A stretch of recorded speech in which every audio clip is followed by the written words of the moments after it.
to even when people are totally insistent are.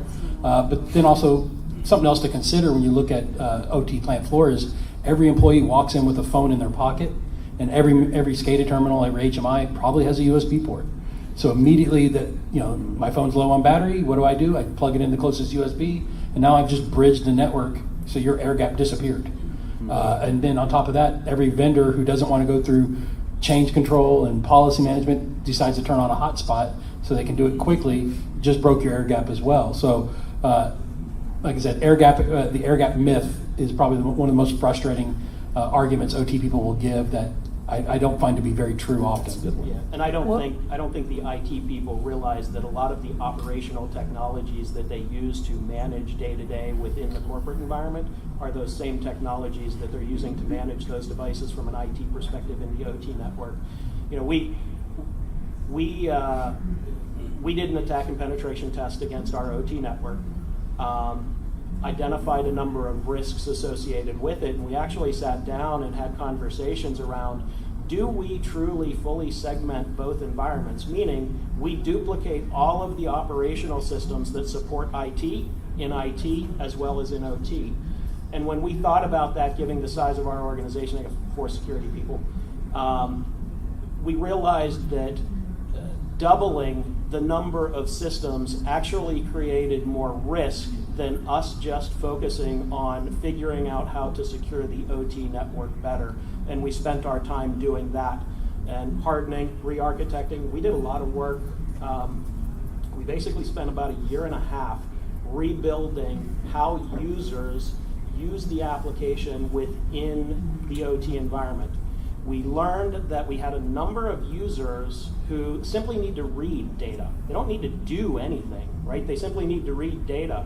And when we started looking at how the applications could actually be built, we moved the ability to read data outside of the OT environment and left control only in the OT environment. So by the time we were done, a majority of the people who had been accessing OT no longer needed it. We're down to less than 20 people that actually need to access our OT environment directly that aren't field engineers out on the pads day to day.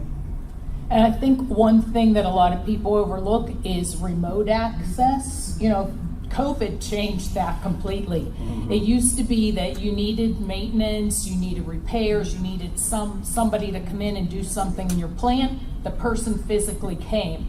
Then COVID hit, and in OT environments, we all heard about the supply chain problems because plants had to shut down when COVID, spread through their employees.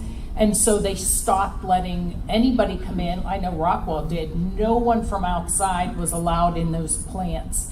And so that means you had to open up remote access. And at that point, think back to that pandemic, people weren't thinking secure remote access. It was just, I have to keep this running. And so now, that's my big fear. I think a lot of companies, they aren't thinking back and realizing, geez, we better think about that remote access because we've come a long way as far as technology for providing secure remote access, but companies need to implement that. Yeah, it's amazing how often an OT engineer will get talked into TeamViewer because it's easy, it's a remote access tool, and if I can sneak it under the radar, I can get it deployed. And it has no security paradigm really around it. It's just designed to be convenient for the vendor. But it's amazing how often we'll do an audit and find TeamViewer pervasive is the best way to say it. Because so-and-so vendor said, I had to use TeamViewer and I had to do it on this machine, and I just did it and didn't get any approvals. And if you're not familiar with what happened with Oldsmar, that's a pretty good lesson of why that's not a great path forward. So a lot of times when it comes back to the original question of why IT and OT should work together, it's not that remote access is in itself a bad thing. It's doing it without proper planning, without a security paradigm put into it. Those are the things that cause the challenges. And a lot of times the OT people aren't thinking that. They're just thinking vendor A says, I need remote access. He says he likes TeamViewer. I'll just load TeamViewer on.